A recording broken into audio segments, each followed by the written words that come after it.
And this is John Baldwin, and welcome again to Victory Talk Radio. And this evening, I am very honored to have Kathy Garver. You know her as Cissy on the TV show Family Affair, but she's done many more things than that, and she has a brand new book out that we're going to talk about this evening. Welcome, Kathy. Well, thank you, John. It's always a pleasure to talk with you.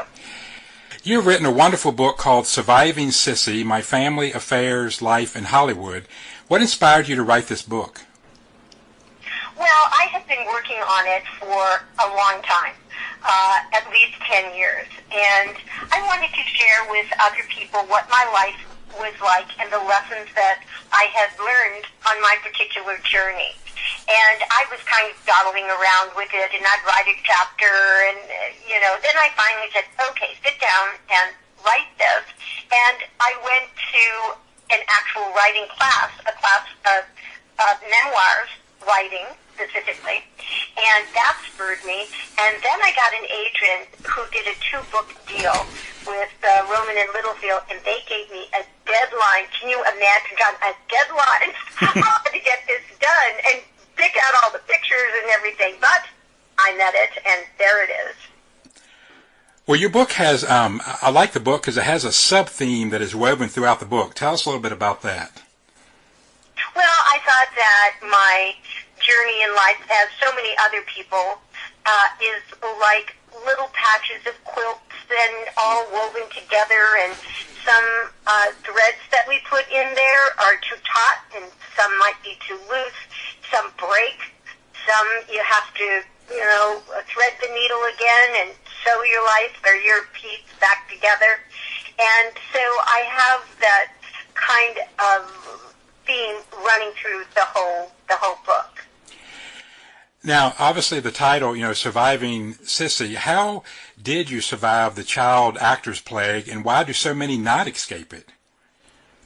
Well, that is like the subject of my second book, which is Ex-Child Stars, Where Are They Now? And I was very blessed to, A, have wonderful parents, B, parents who didn't spend all my money or use me as a personal bank to pay their own bills or to pay for everybody else in the family. I had a wonderful education. I graduated from UCLA with a bachelor's degree in psychology. Watch what you say, John. And speech, that's why I talk a lot, I guess, and a master's degree in theater art. And I went to the Royal Academy of Dramatic Art. So I really had a wonderful education that enabled me later on in life to sit down and write my own books and analyze things. It was funny. I've been asked to do a play in Palm Springs, and it's actually written by the son of the creator of Gilligan's Island and the Brady Bunch. But anyway, we were thinking that Gavin MacLeod would be wonderful to be in the play, as well as a couple other TV stars.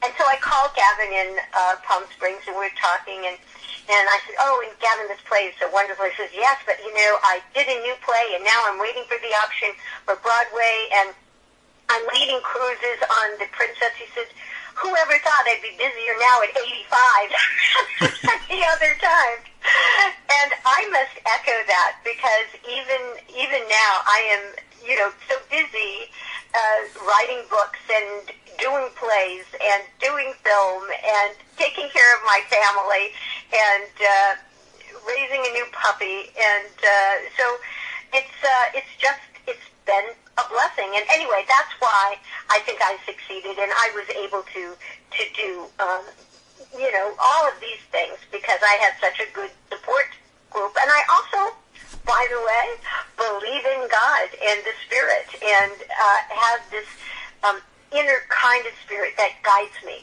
and I know who that is. And it makes you grounded that way, right? Oh, for sure. Yeah. Let's go back to the beginning. Tell us a little bit about your first film, Night of the Hunter. Oh, that was a really wonderful experience. And I had some experience as a child, not in film, but dancing with the Megalyn Kiddies through the Megalyn Studios, where they had discovered Shirley Temple.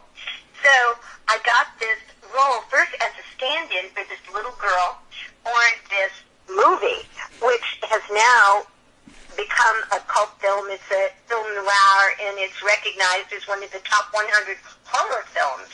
Not the kind of horror that we're used to these days, but just it's about an evil minister and who takes on that role. He's not really a pastor.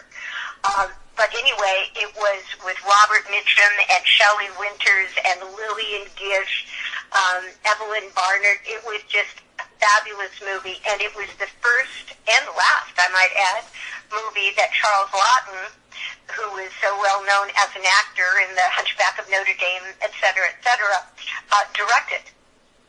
Wow. It was so ahead of its time that it got bad reviews. I mean, it was really beautifully done. The cinematography was just fabulous. And so he was so hurt that it got bad reviews. He said, well, I'm not ever going to do another movie. And he didn't. That's a shame. It is, because he was so very talented. But, you know, that's now we look at bullying or some things that people might say to each other, and they don't know the effect that it's going to have. Right. That is true. And, a side note, that's what happened to Karen Carpenter. Somebody made some offhand comment in an article about her being chubby, and it sent her into a tailspin of anorexia. Did you know? Had you ever heard that? I heard that from a documentary. I did not hear that, but I can certainly see why. Yeah. It's really, I saw this girl, I took my son to drop him off to school because he had lost his parking pass. This is my 25-year-old who's going to college. And I saw this girl, I swear to God, she must not have weighed more than 70 pounds. She was tall, and I think she's like in her 20s. And I said, oh my, is that a model or is that a woman that has anorexia? Or is that both? Yeah.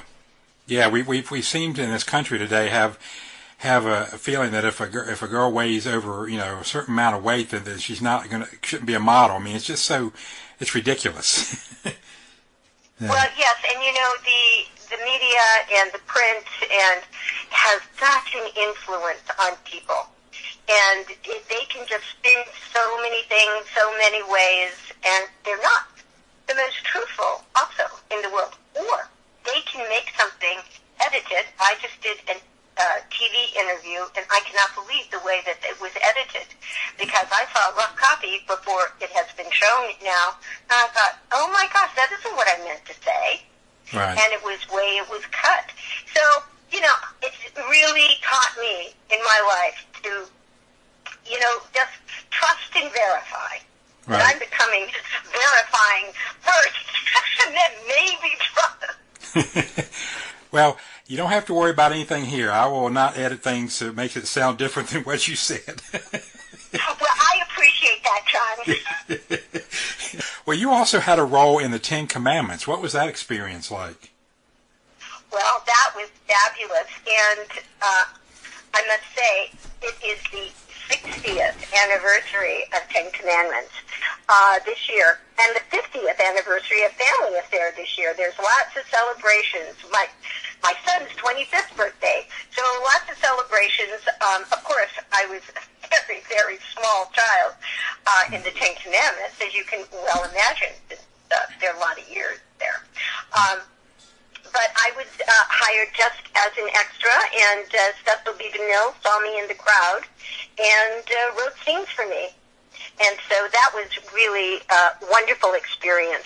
I actually am doing a big event in Omaha, Nebraska, May the 27th, about the Ten Commandments, and they're going to show it on the big screen. And so I'm looking forward to that. Now, you mentioned in your book that there was a scene that the cameras failed to cover, and it was a great moment. Tell us about that. Well, the first scenes that Mr. DeMille wrote for me, I was up on the top of the stairs, and it was at the beginning of the exodus when everyone is kind of getting out of town and going on to our new life. And so I am coming down with a vessel in my hand, and so we're all getting ready to move, and I said, "Oh, grandfather, do you have the pumpkin?" And he said, "Yes." And I said, "Where's Rebecca?" And so this embodied hand reaches out and said, "Here's Rebecca." I said, "Oh," and Rebecca was a little girl. So I continue on my journey to get some water from the water well, etc. Now, fast forward, and the Red Sea is closing, and I'm stuck on this papier-mâché rock, and Charlton Heston comes up to me, and he says, "Are you afraid?" And I said, "No, Rebecca is." And I hold out my doll to him, and then he picks me off the rock and puts me down. But that last scene is the one that they cut out. But that's what I have still wonderful pictures from that. And so Charlton Heston was so wonderful. And excuse me, Coco, Cubby, come, these dogs. I had asked him if he would sign this picture that I had, and this is when he already had Alzheimer's disease. And so I sent him 10 photos, and he signed them all for me and was so gracious and said that it was wonderful working with me. So that made my day.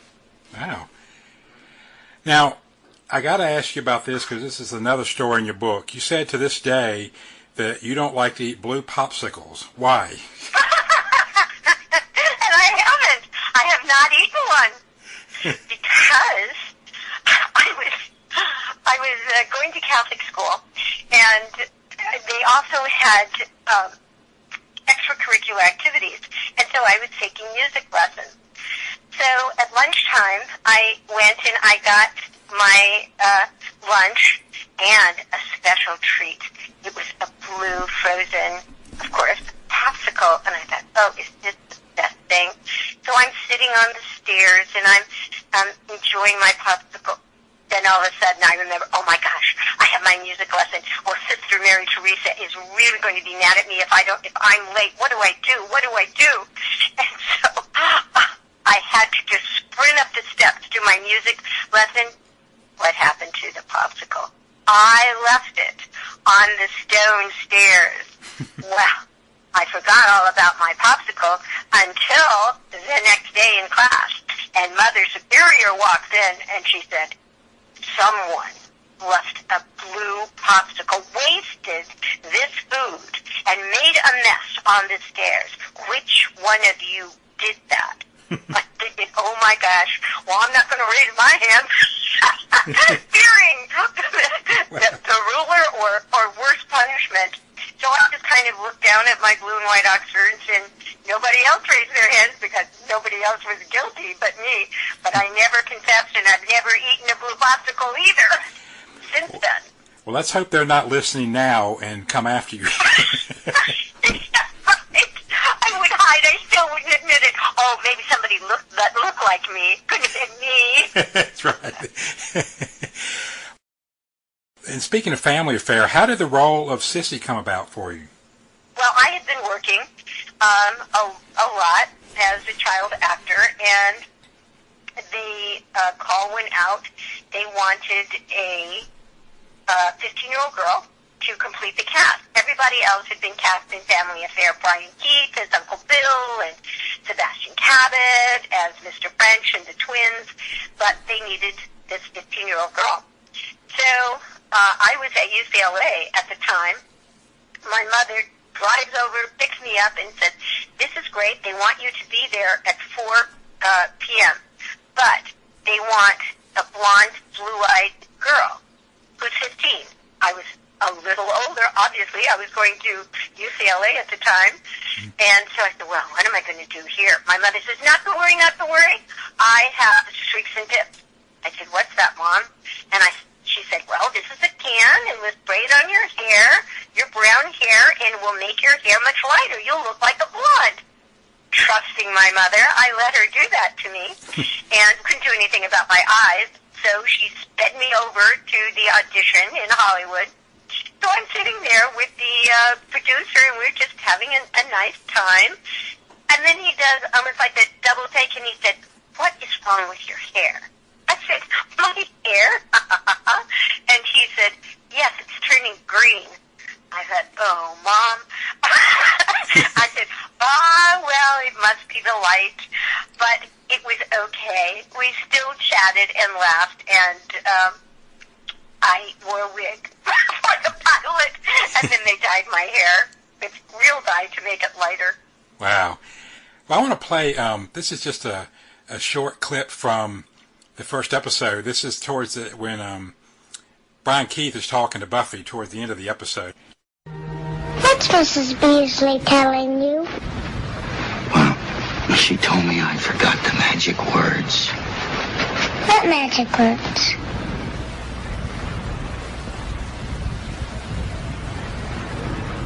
I love you. Oh. Welcome home, Buffy. Yes, sir.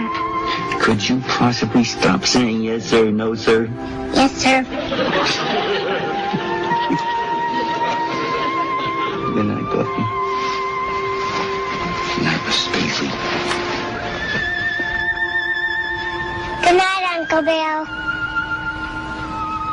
Good night, Buffy.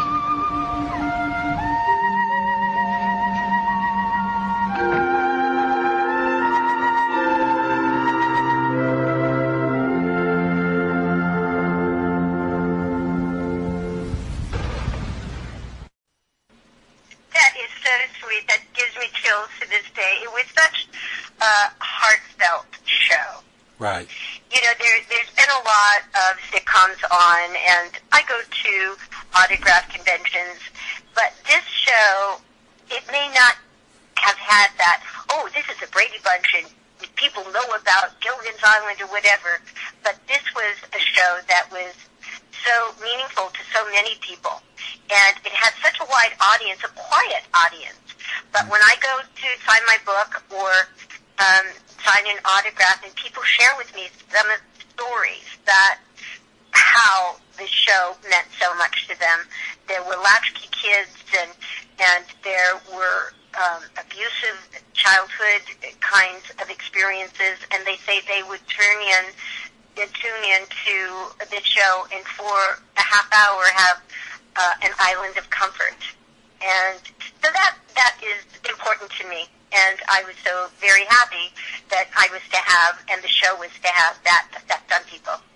You know, that almost brings tears to my eyes just hearing you say that, you know, about with the impact that it had on people. And I know I've gone back to and watched some of it again recently, and there's so many sentimental moments. I learned quickly to have tissues ready when I was watching the episodes, because but, you know, I think part of it, you know, the sentimental, and also, you know, I'm crying because you don't see things like this on television now. The family that loved one another and did things for one another. And it's sad. It is. And now we have the families that yell at each other and insult each other and don't respect each other. Right. And that is too bad in our society. That's become very divisive. And I think that's why some of the nostalgic channels have done so well, and why my show is still watched and people still love it. And whereas Netflix now, and it has a global reach, is taking some of the cast from those shows originally. I mean, like Fuller House. They did Full House, now they're doing Fuller House. And they're taking some of the stars that are known, those TV stars, and putting them in different vehicles, but that have the same kinds of feelings and good values that we would like to see permeate our nation. Well, I want to play. This is a clip for one of my favorite moments from the show. It's the one where, in such another great episode where Cissy school is having a mother-daughter banquet, And, of course, Cissy's mother is not there, and the whole episode revolves around what Uncle Bill is going to do about that. Here's a clip from that episode. You know, Picasso might have started this way.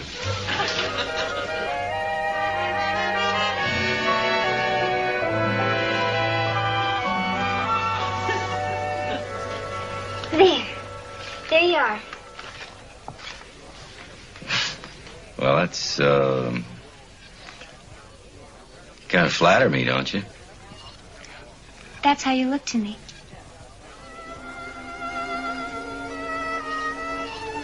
Yeah? Thank you. May I keep this? It's not that good. Well, it is to me. I've got a special reason of my own. I work with a lot of guys always bragging about their kids, and they're telling me about how talented their daughters are. So now I've got something to show off about my daughter, too. Your daughter? Did I say daughter?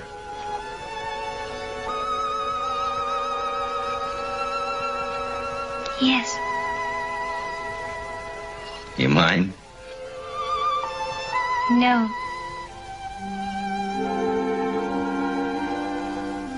Well, we're a family, honey. You and me and Jody and Buffy. Mr. French? And Mr. French. What a great moment. Yes, isn't that, it just, it isn't the fastest show in the world, but it gives you time to think and to really understand the emotions and the feelings of what the people and the characters were portraying. Right. So, and that's still, I can still see that image in my mind. And Brian Keith was so down to earth. He was such a wonderful actor. Yeah. And that really, again, was influenced all of us on the set. Well, even though the show was billed as a sitcom, you all tackled some important and deep and emotional issues on the show. What were some of those that you remember? Yes, it was actually more of a dramedy in some ways, a half comedy and a half drama, because the underlying theme was like, here were basically three orphans that were living with their uncle. And, yes, albeit in a very nice, posh penthouse, but still, it was a very different kind of scene. We did things with the Peace Corps. There were things where Cissy wanted to try the hippie generation and move in with her friends. There was one particularly poignant one where it was titled, I believe, Christmas Came a Little Early, where we were dealing where this little girl was dying, and then she indeed did die. It wasn't a happy ending that all of a sudden she, perked up and was fine. And so how one dealt with the grief. So we did tackle some things that were going on. And I just rewatched that Christmas episode a couple of nights ago, and it's been so long since I've seen it, I forgot most of it. So it's like watching it new again. And the most dramatic scene, the Uncle Bill and Mr. French think that the kids don't understand what's really happened, and then at the very end, he goes by Buffy's room and she's crying, and he goes in. Boy, I'm about to choke up just talking about it. And he realized that she understands what's happening, and right. he comforts her and hugs her, and that's just a powerful moment. Right, and nothing said, nothing, it's just the understanding that the audience gets and the relationship that Uncle Bill understood her grief. Yeah. And it was the comforting then. Yeah, that was the excellent episode, for sure. And you said something that made me think of something, as I'm watching these. Y'all experiment a lot with not having to use dialogue. You used hugs or just facial expressions. And, sometimes I think there's overkill in dialogue today. And you don't need all that. I mean, there are a couple times, when I'm watching them, I can tell by the expression on Cissy's face what she's feeling, or Mr. French or whatever. It's just, that seems to be a lost art in acting. Yes, and I think it's a good art. It's that subtext. And now people talk so fast they don't even know what they're saying, and the other people doesn't even know what they're saying, but they just keep going on, and they don't even give people another chance to talk and to say anything. They just keep going, da, da, da, da, da. And I think, well, what did they say? What were they even meaning, and why are they saying it? So, yeah, that it's a different time, and that's why I think that the country is in for a big change, maybe, and I think that will be reflected in the culture and the type of media that is put out there in the TV and film, etc. Now, watching some of these episodes again, I'm struck by the wonderful background music. Who did the musical scores for the show? DeVal was his name, and he was just fabulous. He was a wonderful composer and an Emmy Award winner. And I don't know if he won an Academy Award or not, but I think he may have. But that music is very touching and relevant, and it really enhanced whatever the scene was. I thought he was quite good. And then the beginning, that, just keeps in your mind, and that's very, very hard to even get out of your mind. The composition is so telling and staying. Now, you the dogs are all wagging their tails when I sang that. You mentioned before the opening was very interesting. It looked almost like a kaleidoscope. Why did they do it that way? Well, there were a lot of firsts for this show. And one of the first things was that it was one of the first shows in color. And so the producers thought, well, we'll do a kaleidoscope and with all those changing colors to just remind people, if they hadn't noticed, that the show is in color. So that was the main reason. And I love the opening. It's just great. Now, one of the things that struck me in your book is you describe the difference between Brian Keith and Sebastian Cabot's approaches to acting. It kind of tells a little bit about that and how that actually added chemistry to the show. I think so. It added a great dynamic. Sebastian had a lot of training in the English theater, and he also had a little trouble learning lines. So he would learn every single word in what he had to say, and he would study them over the weekend, and he'd come back to the set, and he'd go over them with the dialogue coach, and then he was all prepared.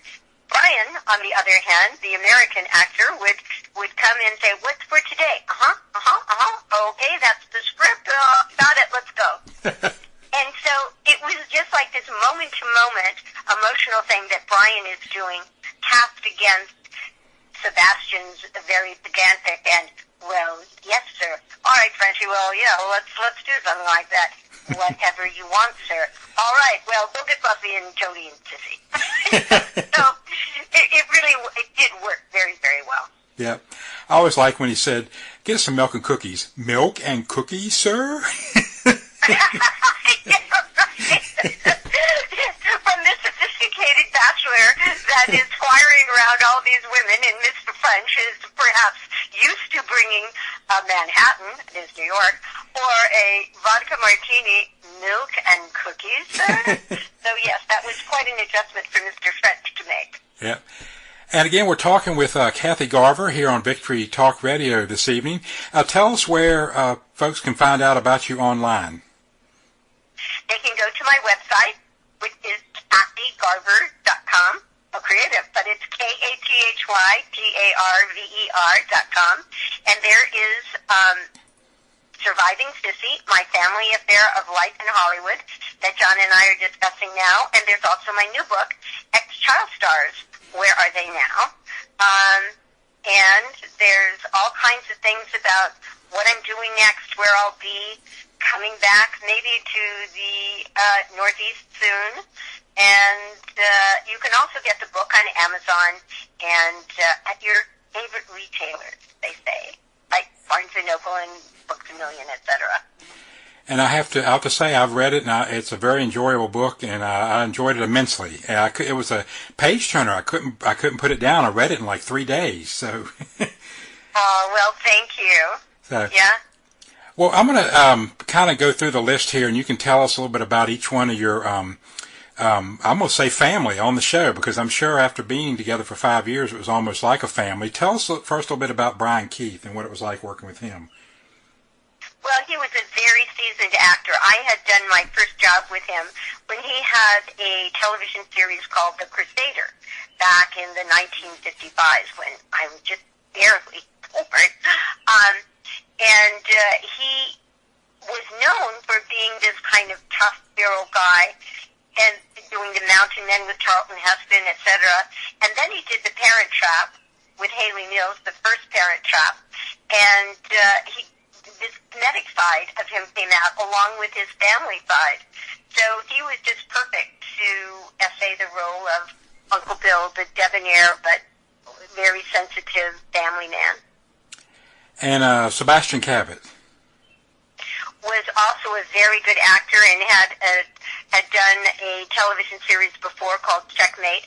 He also had a wonderful voice, and he played the part of Bagheera in the Jungle Book. They have the new Jungle Book out now, and he was, but also a family man.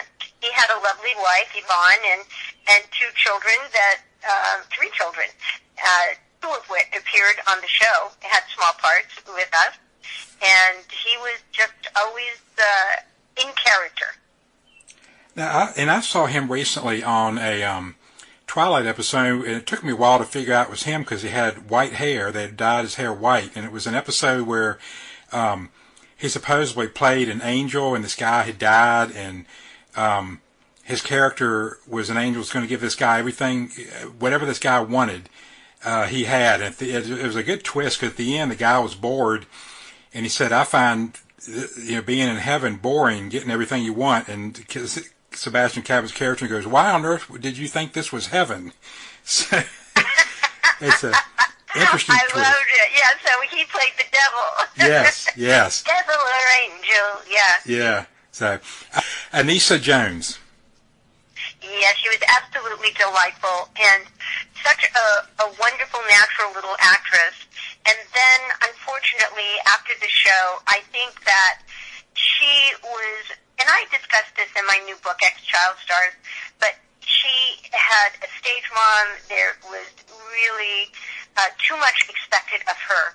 So when the show was over, she didn't want to have anything more to do with show business. And unfortunately, she died at 18 of a drug overdose. That's a shame. Yes, very sad.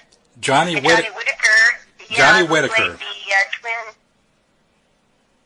He encountered the same problems in getting into alcohol and drugs, and he was almost homeless, and his family did an intervention and said, you get off drugs or we're going to divorce you as a family. And so he got off drugs, and he's been clean and sober now for, 10, 12 years. Wow. Now, do you still see him at all? He's out of the entertainment business, and I think he's making a documentary, actually, though, on drug smuggling in Portugal or something esoteric like that. But he helps people stay off drugs. Right.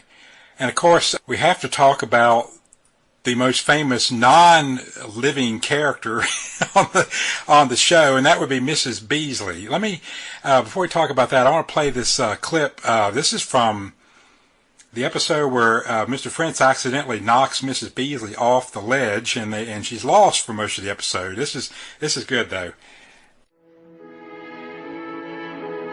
Uncle Bill, what are we going to do about Mrs. Beasley?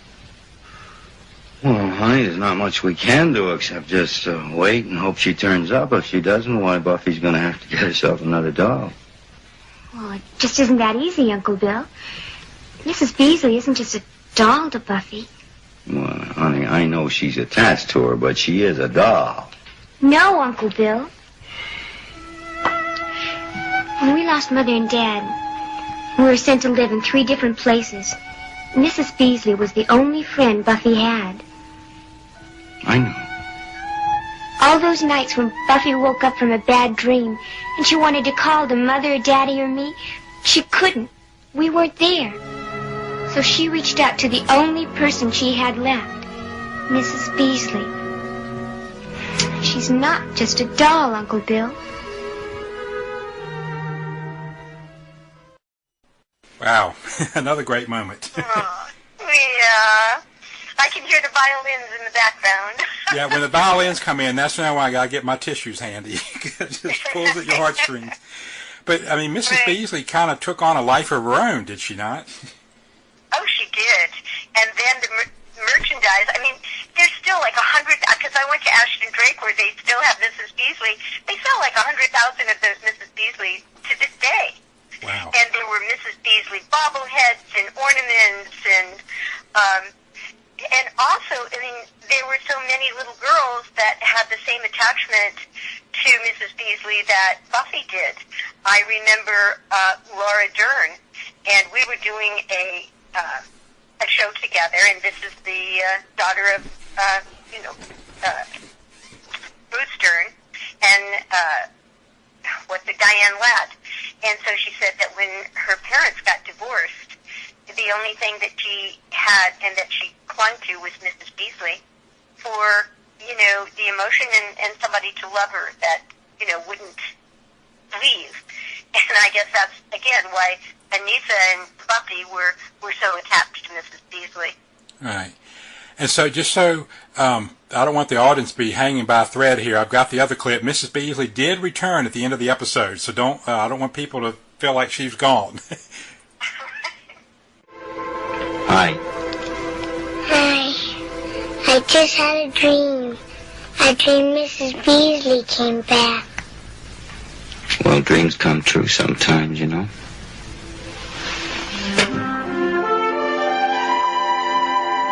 Mrs. Beasley, where have you been?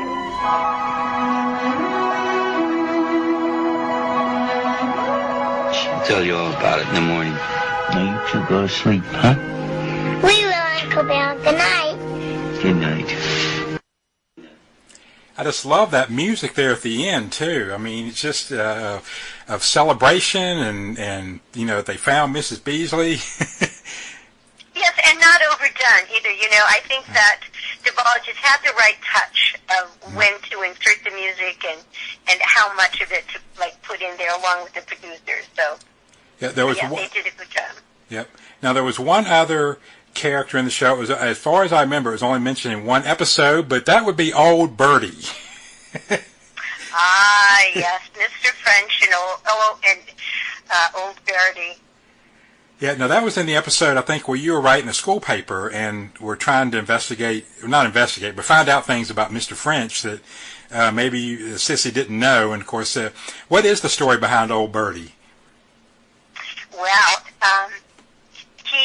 I interviewed this older lady, and she told me about who Old Birdie is and how important that she was to Mr. French. But I can't tell you, otherwise it'll give away the end of the episode. That's right.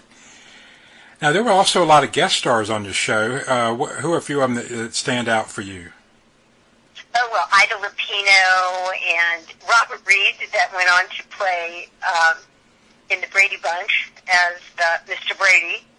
And we had Jackie Coogan, and we had Martha Heyer, and we had a lot of interesting people.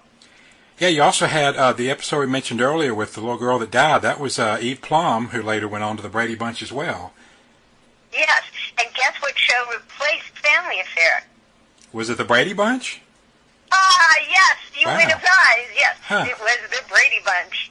ABC was just all about to sign the contract for Family Affair to go over from CBS to ABC, and then they had this new pilot that actually Sherwood Schwartz had done. Not Sherwood Schwartz, but that the Brady Bunch, it was Sherwood Schwartz.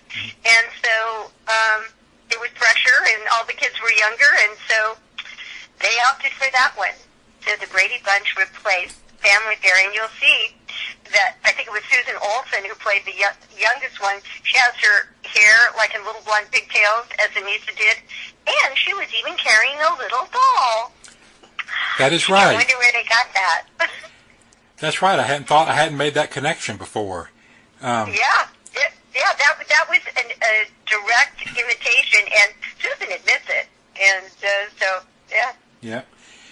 Now, in the show Family Affair, Cissy was 15 years old when the show began, and 6 years later when it ended, she was 18. How is that possible? I don't know, but I want to do that in my real life. She has this magic that's about it. So I want that magic. I want some of that magic done. So by that, I'm probably about 20, and you're probably about 29, right? That's right. You got it. Yes, I like that way to do math. Yeah. Kathy, this has been so much fun to talk to you, and we'll have to do it again sometime. Absolutely. Next time we'll talk about ex-child stars, Where Are They Now book, and we can find out who the ex-child stars are and what happened to them. Sounds good. Thank you so much. Thank you.